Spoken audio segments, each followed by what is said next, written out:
तो जय नमस्कार दोस्तों, आप सभी का स्वागत है हमारे यूट्यूब चैनल रैपिड स्टडी में। तो RRB PYQ lecture 2 SSC Parmar sir की जो सीरीज हमने शुरू की थी उसके लेक्चर नंबर 2 की शुरुआत है। इसकी पीडीएफ जो आपको हमारे टेलीग्राम पर सेम टू सेम मिल जाएगी, तो जाकर आप एक बार विजिट जरूर कर लेना कि पीडीएफ पढ़ी है या फिर नहीं पढ़ी है। तो पहला क्वेश्चन ये है कि राई मुख्यतः किस राज्य का लोक नृत्य है। तो राई जो है वो कहाँ पर मनाया जाता है, तो मटकी के मध्य में क्या जमाई जाती है, राई जमाई जाती है। तो मटकी, जवारे कहाँ पर और राई, ये सभी कहाँ के हैं, ये सभी एमपी के नृत्य हैं।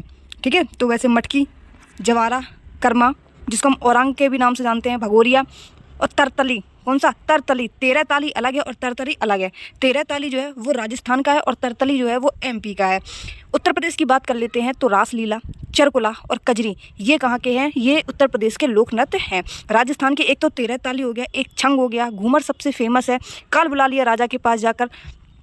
ठीक है, और भवई यानी कि और चरी ये सभी कहाँ के हैं, ये सभी राजस्थान के लोक नृत्य हैं। गुजरात की बात कर लेते हैं तो भवई जो है वो गुजरात में भी मनाया जाता है और राजस्थान वाले एरिया में भी मनाया जाता है। टिप्पाणी की बात कर लें तो टिप्पाणी गुजरात में, हुडो, डांडिया लोग जो लोक नृत्य है वो माँ दुर्गा और महिषासुर के युद्ध के लिए जो है वो जाना जाता है। गरबा कहाँ का है, तो गुजरात का है। सिद्धि धमाल ये भी कहाँ का है, ये भी गुजरात का है। अगला क्वेश्चन ये है कि किस संशोधन ने संपत्ति के अधिकार को मौलिक अधिकार से हटा दिया। तो जो संपत्ति का अधिकार है पहले वो मौलिक अधिकार में आता था, फिर एक कॉन्स्टिट्यूशन अमेंडमेंट एक्ट हुआ 44वां संविधान संशोधन 1978, जिसको संपत्ति के अधिकार को हटाकर वो मौलिक अधिकार से हटाकर कानूनी अधिकार में रख दिया। जिस पहले जो था वो मौलिक अधिकार भाग 3 में है, तो पहले भाग 3 में फिर था, फिर जो इसको हटा दिया गया तो इसको भाग 12 में रख दिया गया। ठीक है, और एक कौन से अनुच्छेद में रखा गया है, तो 300 के ए में इसको रखा गया है। किसको? संपत्ति के अधिकार को, यानी कि विधिक अधिकार बोल रहे हैं या फिर कानूनी अधिकार बोल रहे हैं, बात एक ही है। 42वां कॉन्स्टिट्यूशन अमेंडमेंट एक्ट होता है, इसको हम मिनी कॉन्स्टिट्यूशन या फिर मिनी संविधान के नाम से जानते हैं। मौलिक अधिकार की बात कर लेते हैं तो मौलिक अधिकार अभी बताया कि भाग 3 में ये वर्णित हैं, और अनुच्छेद की बात करें तो 12 से लेकर 35 तक ये वर्णित हैं। अगर इसको ग्रेड कहाँ से किया गया है, मौलिक अधिकारों को किस देश से लिए गए हैं, तो अमेरिका से इनको लिया गया है। ठीक है, और मौलिक अधिकारों का मैग्ना कार्टा कहाँ से लिया गया है, तो जो यूके यानी कि ब्रिटेन जिसको हम कहते हैं, इंग्लैंड के नाम से भी जानते हैं, वहाँ से लिया गया है। 86वें संविधान संशोधन की बात कर लेते हैं तो 86वें संविधान संशोधन में 3 बातें बोलेंगी। एक तो 21A जोड़ा गया अनुच्छेद, जिसमें ये बोला गया कि प्राथमिक शिक्षा का जो अधिकार है वो प्रत्येक व्यक्ति मतलब प्रत्येक स्टूडेंट को मिलेगा प्राथमिक शिक्षा का अधिकार। अनुच्छेद 45 में ये बोला गया कि 0 से 6 वर्ष के जो बच्चे हैं उनकी देखभाल और उनकी शिक्षा के लिए बोला गया है। अनुच्छेद 51 के ए और ए में भी पार्ट के, उसमें बोला गया है क्या, मौलिक कर्तव्यों, और मौलिक कर्तव्यों में भी 6 से लेकर 14 वर्ष के बच्चों के लिए जो शिक्षा जोड़ी गई थी ना, जो 11वां मौलिक कर्तव्य जोड़ा गया 6 से 14 वर्ष के बच्चों के लिए निःशुल्क शिक्षा जो जोड़ी गई है वो इसी 86वें संविधान संशोधन में जोड़ा गया है। ठीक है, और ये 86वें संविधान संशोधन हुआ कब था, तो 2002 में ये हुआ था। 86वां कॉन्स्टिट्यूशन अमेंडमेंट एक्ट 2002। 97वां कॉन्स्टिट्यूशन अमेंडमेंट एक्ट क्या कहता है, तो ये सहकारी समितियों का वर्णन करता है। सहकारी समितियां जो हैं वो किस भाग में हैं, तो भाग 9 के बी में और 43 के बी में ये वर्णित है। कौन सी सहकारी समितियां? मौलिक अधिकार की बात कर लेते हैं तो पहले मौलिक अधिकार जो है वो 7 थे, भाग 3 है, 12 से 35 है, यूएसए से लिए गए हैं और यूके से ब्रिटेन से इसका मैग्ना कार्टा लिया गया है। ये चीज़ें अभी हम ऊपर आपको बता चुके हैं। पहले 7 थे, वर्तमान में कितने हैं? 6 हैं मौलिक अधिकार। ठीक है, कौन सा हटा दिया गया, तो संपत्ति का अधिकार हटा दिया है, जिसको किस आर्टिकल में रखा गया है, तो विधिक अधिकार के 300A में रखा गया है। महात्मा गांधी ने प्रसिद्ध नमक मार्च साबरमती से दांडी तक शुरू किया। गुजरात के किस जिले में दांडी स्थित है? तो ये देखो जितने भी क्वेश्चन हो रहे हैं ना, जिसमें लगभग 80% जो क्वेश्चन है वो एनटीपीसी में प्रीवियस ईयर पूछे गए हैं। वो क्वेश्चन है, एनटीपीसी हो, आरआरबी हो या फिर आरपीएफ हो, चाहे जो भी एग्जाम बना रहे हो उनमें सभी में ये कॉमनली क्वेश्चन आते हैं। तो नवसारी जिला एक है, कहाँ का? दांडी का। दांडी एक स्थान का नाम है और वहाँ पे नवसारी जिला जो है यहाँ से ये दांडी यात्रा जो है वो चलाई गई थी। कुल कितने लोगों ने पार्टिसिपेट किया था, तो 78 लोगों ने इसको पार्टिसिपेट किया था, जिसमें कुल डिस्टेंस 241 मील, जिसको हम लगभग किलोमीटर में 388 किलोमीटर के आसपास में हम नापते हैं। इसमें महिलाओं की भागीदारी के लिए गांधी जी को किसने मनाया था, तो कमला देवी चट्टोपाध्याय जो है इन्होंने ये कहा था कि इसमें महिलाओं को भी भाग लेना चाहिए। ठीक है, और कुछ महिलाओं ने भी इसमें भाग लिया था। सबने अवज्ञा की बात कर लेते हैं तो सबने अवज्ञा आंदोलन जो है वो 12 मार्च 1930 से शुरू होता है और उत्तर पश्चिम प्रांत में सबने अवज्ञा आंदोलन किसने चलाया था? तो खान अब्दुल गफ्फार खान ने चलाया था, जिनको हम सीमांत गांधी के नाम से भी जानते हैं। और इन्हीं के द्वारा लाल कुर्ती आंदोलन जो है शुरू किया गया था, ठीक है। और खुदाई खिदमतगार के नाम से भी इनको जानते हैं, किसको? खान अब्दुल गफ्फार खान को। बिहार में सबने अवज्ञा आंदोलन किसने चलाया था? तो अंबिका कांत सिन्हा ने चलाया था। 3 गोलमेज सम्मेलन होते हैं 1930, 31 और 32 में। कौन सा दर्रा श्रीनगर और लेह को जोड़ता है? तो जोजिला दर्रा जो है वो श्रीनगर को लेह से जोड़ने का काम करता है। नाथुला और जिलेपला दर्रे की बात कर लेते हैं। तो ये सिक्किम के दर्रे हैं और सिक्किम की सबसे ऊंची चोटी कंचनजंगा है, जिसकी डिस्टेंस 8598 मीटर है। और विश्व की सबसे ऊंची चोटी कौन सी है? तो माउंट एवरेस्ट जो है, जिसकी डिस्टेंस 88 इसकी डिस्टेंस है, किसकी? माउंट एवरेस्ट की। और माउंट एवरेस्ट को नेपाल में किस नाम से जानते हैं? तो सागरमाथा के नाम से जानते हैं। रोहतांग दर्रा की बात कर लेते हैं। तो रोहतांग दर्रे से रावी नदी का तो प्रवेश होता है और अटल टनल जो है वो रोहतांग दर्रे में ही बना हुआ है, ठीक है। जिसकी डिस्टेंस कितनी है अटल टनल की? 9.02 किलोमीटर इसकी डिस्टेंस है। अन्य दर्रों की बात कर लेते हैं, जैसे हिमाचल प्रदेश आ गया कि हिमाचल प्रदेश में कौन कौन से दर्रे हैं।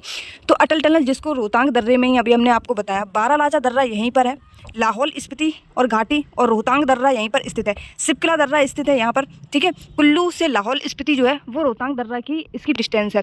मतलब रोहतांग दर्रा जो है वो कुल्ली से लाहौल स्पीति को जोड़ता है।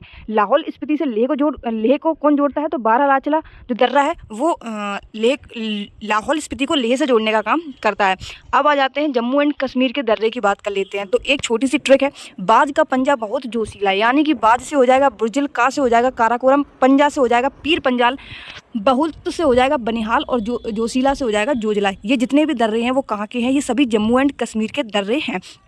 सबसे ऊंचा दर्रा कौन सा है? तो काराकोरम वाला जो है वो सबसे ऊंचा दर्रा है। बाकी जोजिला दर्रा है, बनिहाल दर्रा है, ठीक है, पीर पंजाल दर्रा है, बुर्जिल दर्रा है ना। ये जितने भी उमलिंग दर्रा है, ये जितने भी दर्रे हैं वो कहाँ पर हैं स्थित? तो जम्मू एंड कश्मीर में स्थित हैं। जम्मू से कश्मीर के लिए क्या मनाया जा रहा है? तो बनिहाल और पीर पंजाल जो है वो ये दोनों ही जम्मू से कश्मीर को जोड़ते हैं। कश्मीर से गिलगित को जोड़ने का काम किसका है? तो बुर्जिल दर्रे का ये काम है। कश्मीर से लेह को कौन जोड़ता है? तो जोजिला दर्रा जो है वो इसको जोड़ने का काम करता है। अरुणाचल प्रदेश की बात कर लेते हैं। तो बूमला दर्रा, बूमडला, दिहांग है ना, यंग दीफू दर्रा है ना, ये जितने भी दर्रे हैं ये कहाँ के हैं? ये सभी अरुणाचल प्रदेश के हैं। अब आ जाते हैं उत्तराखंड पर। नीति, माना, लिपुलेख ये कहाँ के हैं? ये तीनों और ये मुलिंगला, ठीक है, ये कहाँ के हैं? ये उत्तराखंड के दर्रे हैं। कहाँ के हैं? उत्तराखंड के दर्रे हैं। सिक्किम की बात कर लेते हैं। तो डोकलाम और जिलेपला ये कहाँ के हैं? और नाथुला ये कहाँ के हैं? ये सिक्किम के दर्रे हैं। अब आ जाते हैं कुंडमकुलम परमाणु ऊर्जा स्टेशन किस राज्य में स्थित है? तो तमिलनाडु में ये स्थित है, कुंडनकुलम। ये भी पिछली साल एनटीपीसी में ये क्वेश्चन पूछा गया था। काकरापारा कहाँ पर स्थित है? तो ये गुजरात में स्थित है। कलपक्कम कहाँ पर है? तो ये तमिलनाडु में स्थित है। कल पक्का मिलना, तुम मिलने आना। भरतनाट्यम याद है? कुछ हमने बताया था SSC MTS की जब हम क्लासेस ले रहे थे उसमें।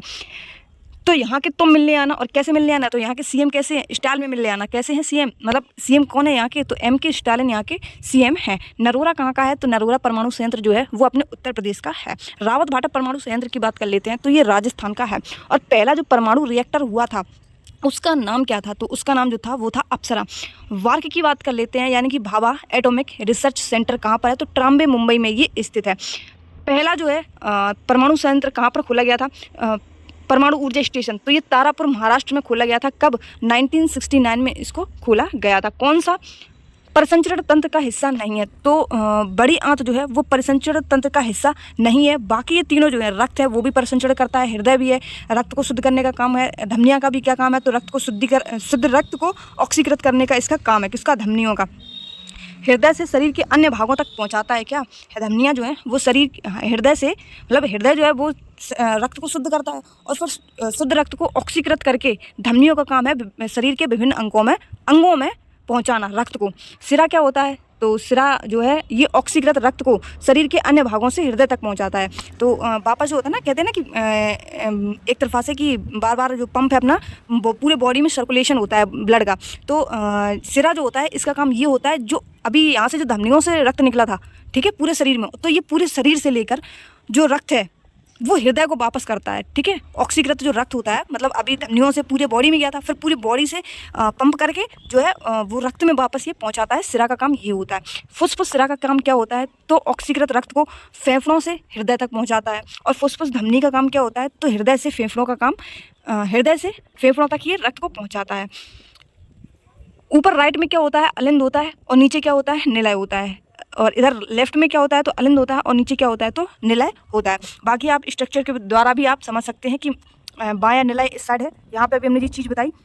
इसी के बाद में दायां निलय ये रहा, और दायां अलिंद ये रहा, और बायां अलिंद ये रहा, ठीक है। आप फिगर के अकॉर्डिंग भी समझ सकते हैं थोड़ी बहुत चीज़ें। फुसफुस धमनियाँ ये होती हैं, फुसफुस सिरा ये होते हैं, ठीक है। इसके अलावा शरीर के निचले भाग में महासिरा होता है। बाकी इसमें यही 5-6 चीज़ें जो हैं वो जानने की थी, ठीक है। और महाधमनी आपको इसमें स्पष्ट दिखाई दे रही होगी। सबसे बड़ी जो सिरा होती है वो क्या होता है, तो वेना कावा जो है, ठीक है, इसका पूरा नाम है इन्फीरियर वेना कावा, सबसे बड़ी सिरा इसी को हम कहते हैं।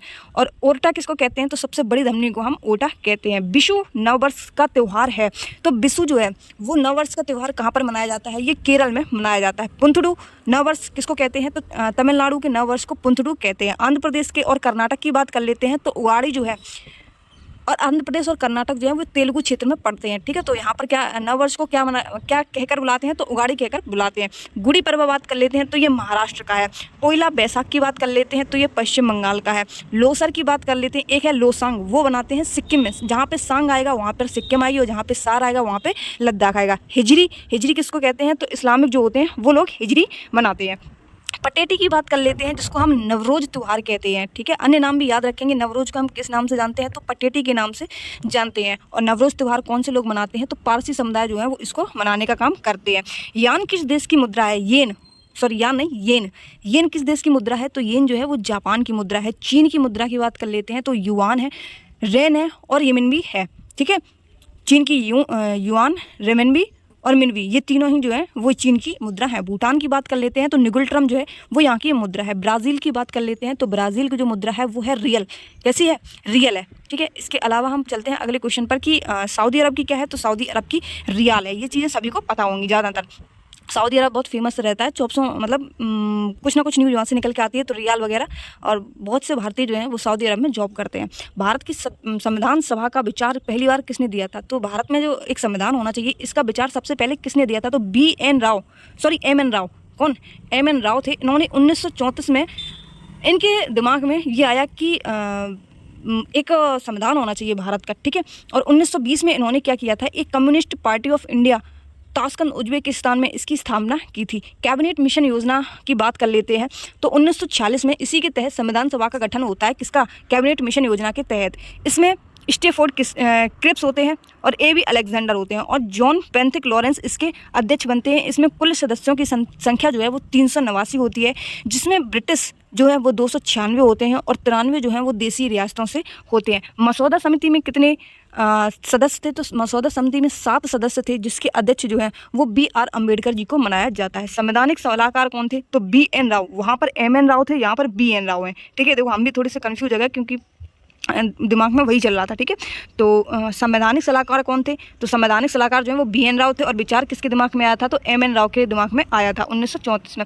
संविधान सभा के पहले स्थायी अध्यक्ष किसको चुना गया था, तो ये डॉक्टर राजेंद्र प्रसाद को चुना गया था। ये उत्तर प्रदेश के एग्जाम में भी और अन्य एग्जामों में बहुत इंपॉर्टेंट क्वेश्चन बन जाता है। संविधान सभा के पहले अस्थायी अध्यक्ष कौन बने थे, तो डॉक्टर सच्चिदानंद सिन्हा जो है ये अस्थायी अध्यक्ष चुने थे। उपाध्यक्ष कौन कौन चुने गए थे, तो VT कृष्णाचारी और HC मुखर्जी जो है ये 2 लोग उपाध्यक्ष के रूप में इनको चुना गया था। लॉ मेकिंग अध्यक्ष किसको चुना गया था, यानी कि संविधान के निर्माता जो है उसके अध्यक्ष किसको चुना गया था, तो GV मावलंकर जी को इसके अध्यक्ष चुने गए थे। संविधान बनने में कितना समय लगा था, तो 2 वर्ष 11 माह और 17 दिन इसको बनने में लगा था।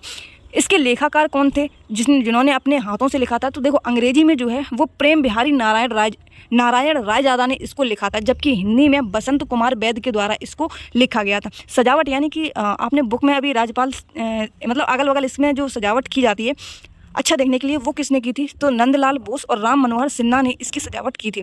संविधान सभा का प्रतीक क्या था, तो संविधान सभा का जो प्रतीक है वो था हाथी। क्या था, हाथी था। पृथ्वी पर वायु क्षेत्र जहाँ जीवन विद्यमान है उसे क्या कहा जाता है, तो उसे हम बायोस्फीयर या फिर जैव मंडल के नाम से जानते हैं। देखो जैव मंडल जो है वो हिंदी वर्ड, और बायोस्फीयर रिजर्व आपने सुना होगा, वो क्या कहलाता है, वो इंग्लिश वर्ड कहलाता है, ठीक है। वर्ष से ढका हिस्सा क्या कहलाता है, साइरो क्रायोस्फीयर कहलाता है, बर्फ से ढका हुआ हिस्सा। ठीक है, आप इस स्ट्रक्चर में भी देख सकते हैं। स्थलमंडल क्या होता है, जैव मंडल और वायुमंडल। जब तीनों ये चीज़ें मिल जाती हैं और यहाँ पर मिल रही हों, जैसे आपने एक अभी क्वेश्चन यूपी प्लस में सभी में पूछे गए थे कि कुछ व्यक्ति इतने हों चाय पसंद करते हैं, कुछ इतने पसंद करते हैं, चाय और कॉफ़ी दोनों पसंद करते हैं। तो इस तरीके के जो इस बीच वाले में यानी कि जो तीनों मिलती थी उसी को हम जैव मंडल कहते हैं। कौन सा पुरस्कार केवल संगीत से संबंधित है, तो ग्रैमी अवार्ड जो है वो केवल संगीत से संबंधित है। बाकी ऑस्कर अवार्ड जो है वो फिल्म में दिए जाते हैं। कांस्य अवार्ड जो है वो भी फिल्म में दिए जाते हैं। कालिदास सम्मान जो है वो एमपी की सरकार देती है। ठीक है, और एमपी की सरकार ने इसको शुरू कब किया था, तो 1980-81 में इसको शुरू किया गया था। ग्रैमी अवार्ड की बात कर लेते हैं तो द मूवमेंट के लिए एक एल्बम है, द मूवमेंट के लिए इसको ग्रैमी अवार्ड दिया गया है। और फर्स्ट ग्रैमी अवार्ड जो है वो किसको दिया गया है, तो पंडित रविशंकर जो है वो इनको भारत में दिया गया है। और फर्स्ट फीमेल कौन थी जिन्हें ग्रैमी अवार्ड से सम्मानित किया गया, तो तन्वी शाह जो है ये बहुत फेमस रही हैं अभी तन्वी शाह, तो इन्हें याद रखेंगे। ठीक है, यहाँ और ऊपर इसको इनको याद रखेंगे, पंडित रविशंकर को याद रखेंगे जो सितार वादक हैं। इनकी एक पुत्री थी अनुष्का शंकर, उनका भी जो संबंध है वो सितार से ही है। शक्ति बैंड की बात कर लेते हैं तो जाकिर हुसैन जो है एक तबला वादक हैं। क्या है, किस वाद्यंत्र से संबंधित हैं जाकिर हुसैन, तो तबला वादक हैं। इन्हें 2023 में ये चर्चा में क्यों आए हैं, बात होती है ना कि क्यों इनके सवाल कैसे बनते हैं, तो अभी इन्हें 2023 में पद्म विभूषण से सम्मानित किया गया। किनको, जाकिर हुसैन को। इसीलिए इन्हें एग्जाम में पूछने की संभावना बन सकती है। और कुल 3 ग्रैमी अवार्ड अभी रिसेंटली इन्होंने जीते हैं 2024 में। कुल 5 ग्रैमी अवार्ड ये जीत चुके हैं। कितने, 2 अभी जीते हैं और 3 अभी जीते हैं और 2 पहले ये जीत चुके हैं। तो कुल ग्रैमी अवार्ड कितने हो गए, 5 ग्रैमी अवार्ड हो गए। ठीक है, और इन्हें अभी किसके लिए पास्तो एल्बम के लिए इन्हें ग्रैमी अवार्ड मिला है। कांस्य की बात कर लेते हैं तो पायल कपाड़िया को All We Imagine As Light के लिए इन्हें कांस्य अवार्ड से सम्मानित किया गया है।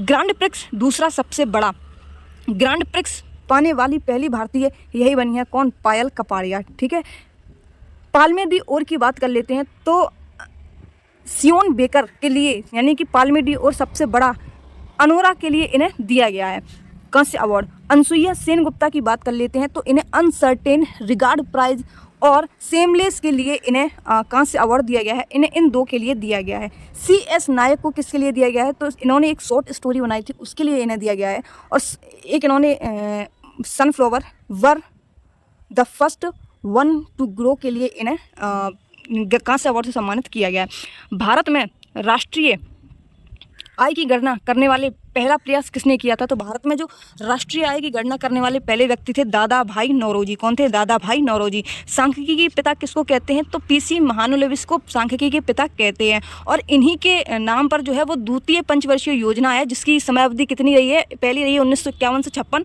और 56 से 61 जो है दूसरी पंचवर्षीय योजना इन्हीं के आधार पर इन्हीं के नाम पर जो है वो रखी गई थी। इनका जन्म कब होता है, तो 29 जून को इनका जन्म होता है और इसी 29 जून को जो है वो सांख्यिकी दिवस के रूप में मनाया जाता है।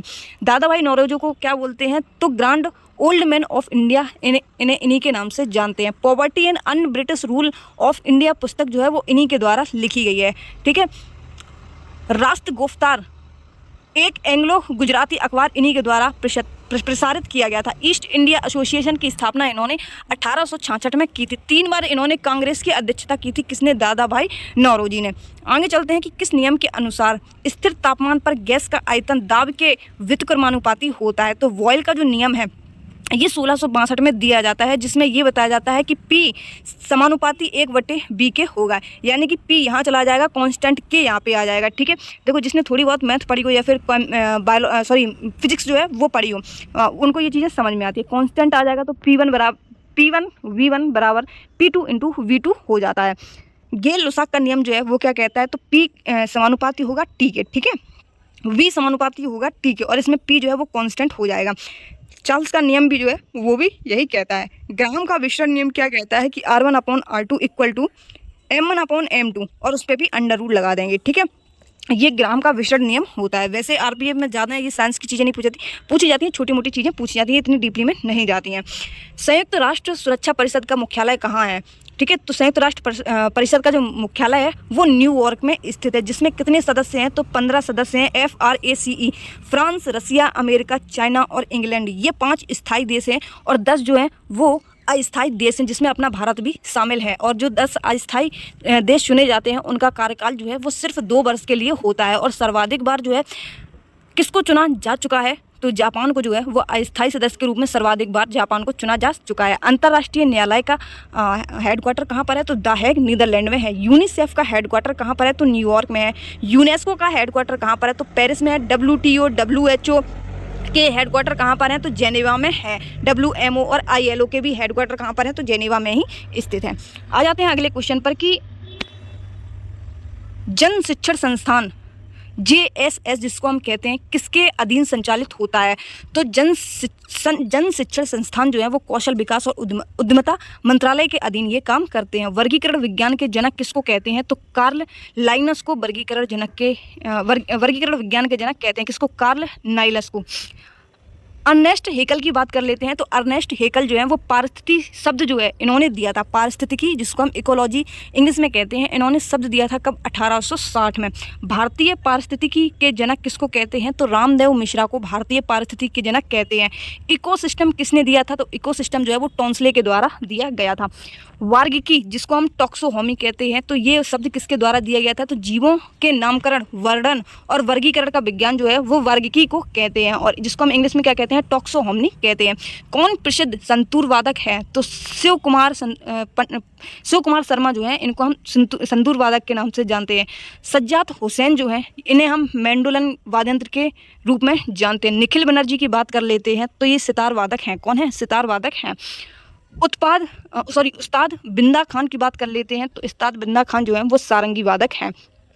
सितार की बात, अन्य की बात कर लेते हैं, तो अभी हमने बताया पंडित रविशंकर को इन्हें अभी रिसेंटली में अवार्ड दिया गया था, ठीक है, 2023 वाला पद्म विभूषण से सम्मानित इन्हें किया गया था। इनकी पुत्री जो है वो अनुष्का शंकर है। उस्ताद विलायत खान, विलायत से सितार आया, क्या आया, सितार आया। इमरत खान भी इसी से संबंधित है, सितार से। बुद्धादित्य मुखर्जी भी इसी से संबंधित हैं। संतूर की बात कर लेते हैं, तो भजन सोपारी जो हैं वो संतूर वादक हैं।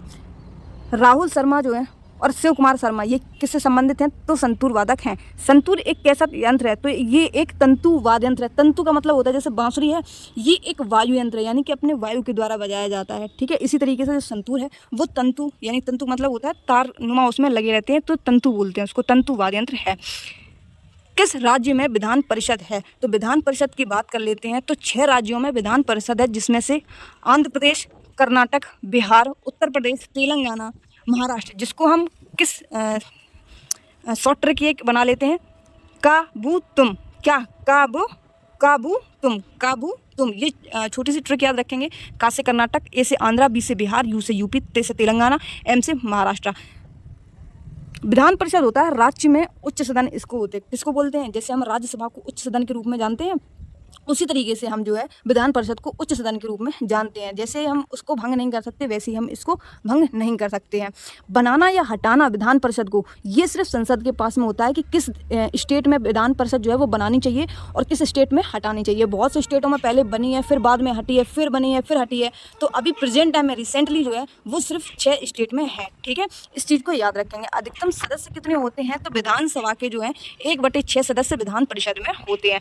प्रसिद्ध गोल गुम्बद कहाँ स्थित है, गोल गुम्बद आपको यहाँ पे स्क्रीन में दिख रहा है, ये देखो गोल गुम्बद, ये कहाँ पर स्थित है, तो ये कर्नाटक में स्थित है। और इसके वास्तुकार कौन है, तो याकूत ऑफ दाबुल जो है इसके वास्तुकार हैं। और बनवाया किसने था, तो आदिल शाह ने, जो कि बीजापुर के शासक थे। आदिल शाह जो है वो कहाँ का शासक था, तो बीजापुर का शासक था। इसके द्वारा इसको बनवाया गया था। और वास्तुकार यानी कि जिसको इसकी संरचना बताते हैं, ये किसके द्वारा था, तो याकूत ऑफ दाबुल के द्वारा बनवाया गया था। चार मीनार की बात कर लेते हैं, तो ये कहाँ स्थित है, तो हैदराबाद में ये स्थित है।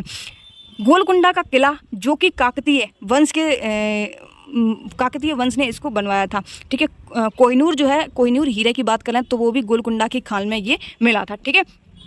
आगे चलते हैं बहमनी किंगडम के बारे में, तो ये अहमदनगर है, ठीक है। इस चीज़ को आप थोड़ा सा एक बार देख लेना, बाकी इसमें कुछ ज़्यादा। विजयनगर एम्पायर की स्थापना कब होती है, तो 1336 में हरिहर और बुक्का के द्वारा इसकी स्थापना होती है। आ जाते हैं कि जो लिखा हुआ है उस पर हमें ज़्यादा फोकस करना है, ठीक है। बहमनी साम्राज्य के प्रांत की बात कर लेते हैं, तो तरफदार जो शासक हैं इसके साम्राज्य प्रांत के शासक थे। मोपला विद्रोह किस वर्ष के दौरान होता है? तो मोपला विद्रोह जो है वो 1921 और 1922 में ये होता है, ठीक है। और कहाँ पर होता है? तो केरल के मालाबार में ये होता है मोपला विद्रोह। कहाँ पर होता है? स्टेट पूछा जाए तो केरल है, और स्थान पूछा जाए तो मालाबार स्थान जो है वहाँ पर ये मोपला विद्रोह होता है। असहयोग आंदोलन कब चलाया जाता है?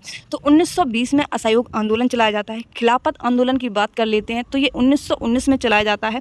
एका आंदोलन कब चलाया जाता है? तो उत्तर प्रदेश में मदारी पासी में इसको चलाया जाता है। बाबर की बात कर लेते हैं तो बाबर जो है किस वर्ष में उम्र में फरगना की गद्दी पर बैठा था? तो बाबर जो है वो 12 वर्ष में ही गद्दी पर बैठ गया था, ठीक है। उज़्बेकों ने भगाया था इसको और भारत पहुंचा था। पानीपत के प्रथम युद्ध की बात कर लेते हैं तो 1526 में इब्राहिम लोदी को और बसिस बाबर के बीच में ये होता है और बाबर इसमें विजयी पाता है। फिर खानवा की बात कर लेते हैं तो पानी पिया, खाना खाया, चल दिया और घर गया। ये आपने ट्रिक सुनी होगी अगर आप थोड़े से 1-1.5 साल से तैयारी कर रहे हैं तो। पानी पिया 26 में, खाना खाया 27 में, चल दिया 28 में, घर गया 29 में और मर गया 30 में।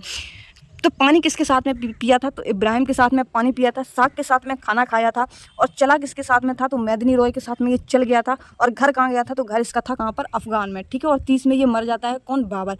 और इन चारों में ही जो है वो बाबर की विजय होती है।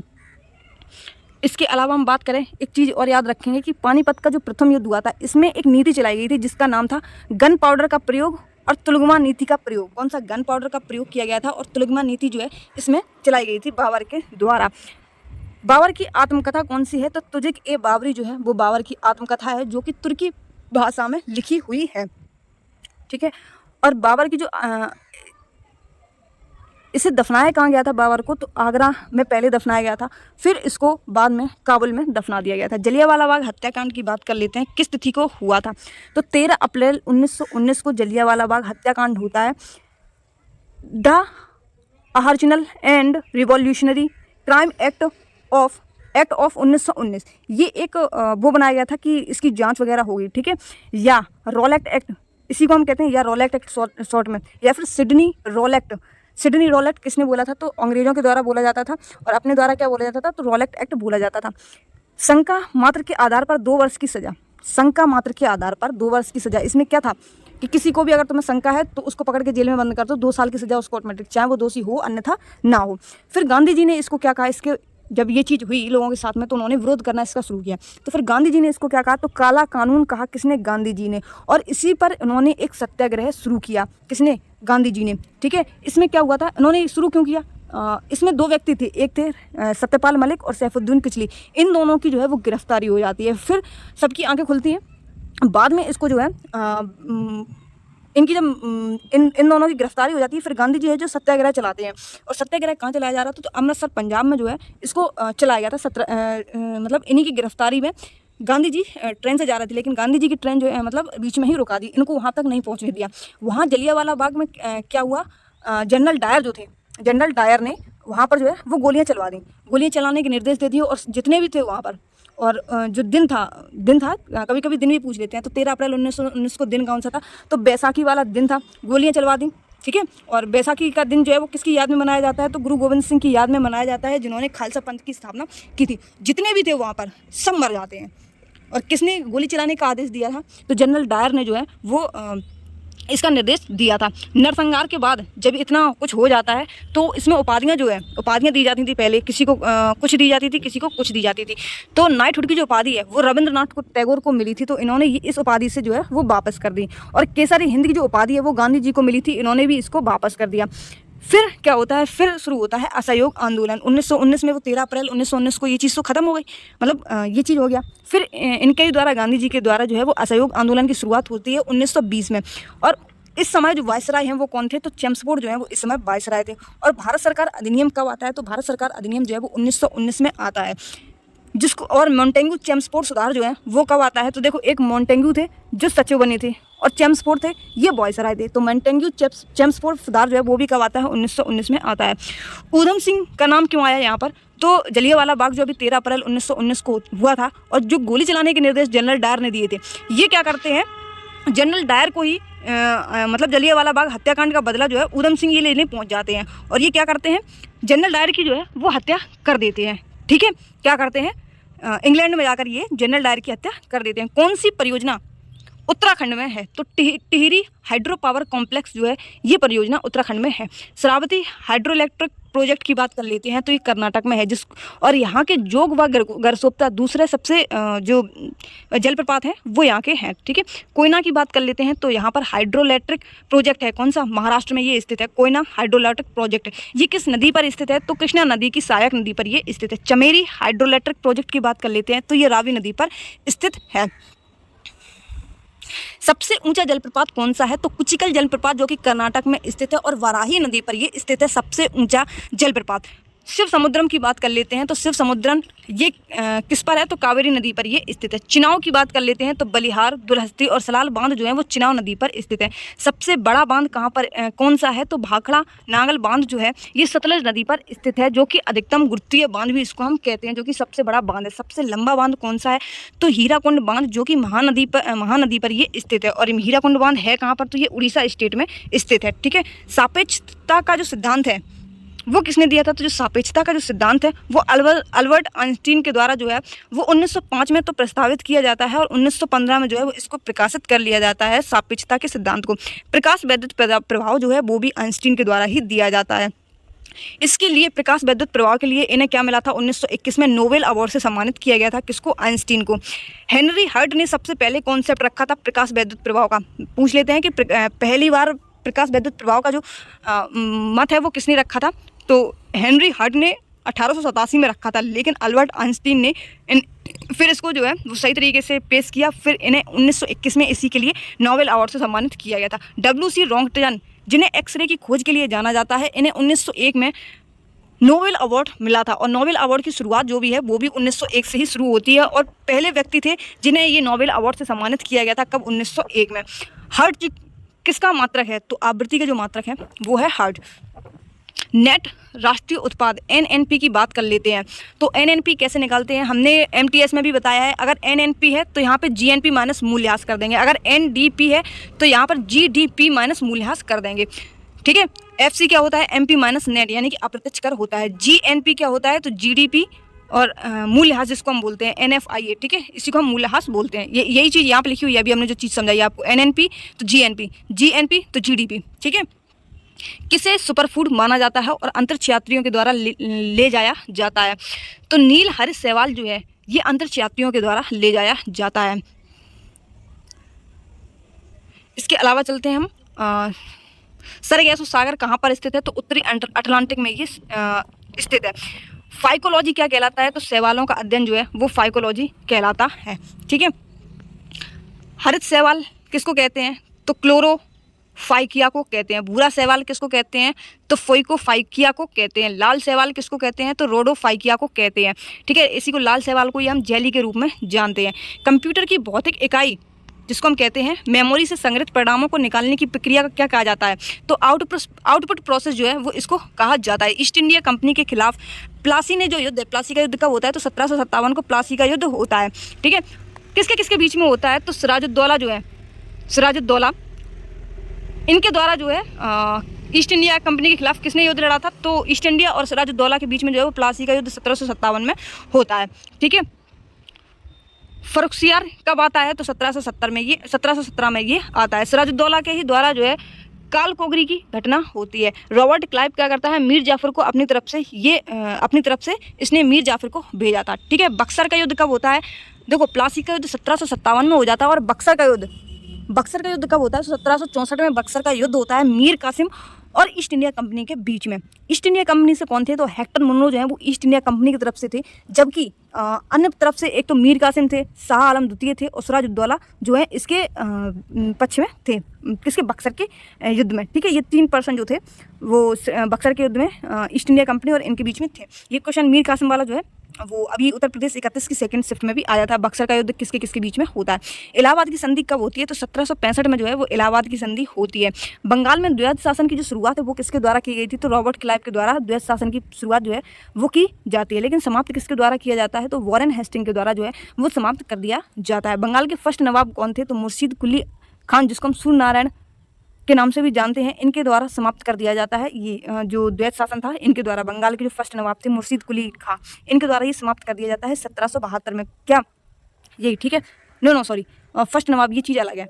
बंगाल के फर्स्ट नवाब जो हैं वो मुर्शीद कुली खान थे। सूर्य की चमकदार सतह को क्या कहा जाता है? तो फोटोस्फीयर जो है वो सूर्य की चमकदार सतह को कहा जाता है वैसे। और बाहरी सतह को क्या कहा जाता है? तो कोरोना कहा जाता है बाहरी सतह को। क्रोमोस्फीयर की बात कर लेते हैं, तो क्रोमोस्फीयर जो है वो आदित्य L1 मिशन जो है वो क्रोमोस्फीयर में गया था, जो कि PSLV C57 के द्वारा गया था, जो कि भारत का चौथा देश बना था यहाँ पर पहुँचने वाला क्रोमोस्फीयर में। ठीक है, कहाँ पर? क्रोमोस्फीयर में पहुँचने वाला भारत चौथा देश बना था। और किस मिशन के द्वारा गया था? तो आदित्य L1 मिशन के द्वारा गया था। और लॉन्च कौन था? तो PSLV C57 इसका लॉन्चर था। सूर्य की बात कर लेते हैं, तो सूर्य जो है इसकी ऊर्जा, गैस की बात कर लेते हैं, तो इसमें हीलियम 70% और H2 यानी कि हाइड्रोजन कितना है? हाइड्रोजन है 70%, हीलियम है 28%। ठीक है, स्टुअर्ट गार्ड में मैडम भीकाजी कामाने के द्वारा जो तिरंगा फहराया गया था वो कब फहराया गया था? तो 1907 में ये फहराया गया था मैडम भीकाजी कामा के द्वारा स्टुअर्ट में। ठीक है, एक क्वेश्चन में क्या पूछा गया, किसने ब्रिटिश भारत में तस्करी किया था? तो ब्रिटिश भारत में तस्करी करने वाला पर्सन कौन था? तो इंदु लाल याग्निक के द्वारा जो है वो तिरंगा झंडा जो है वो स्टुअर्ट में पहुंचाया गया था। और किसने फहराया था? तो भीकाजी कामा ने 1907 में इसको फहराया गया था। और 1907 में ही जो है वो सूरत अधिवेशन होता है। क्या होता है? सूरत अधिवेशन होता है, जिसमें नरम दल और गरम दल दो भागों में ये विभाजित हो जाता है। ठीक है, इसके अलावा इसकी जो PDF है वो आपको हमारे टेलीग्राम के माध्यम से मिल जाएगी। @रैपिड स्टडी लिखेंगे आप और लास्ट में जो है वो 1 लगा देंगे। ठीक है, रैपिड स्टडी और 1 लगाकर आप जब इसमें लिखेंगे तो आपको जो है वो हमारा टेलीग्राम भी मिल जाएगा और यूट्यूब चैनल, दोनों ही चीज़ें जो है इसकी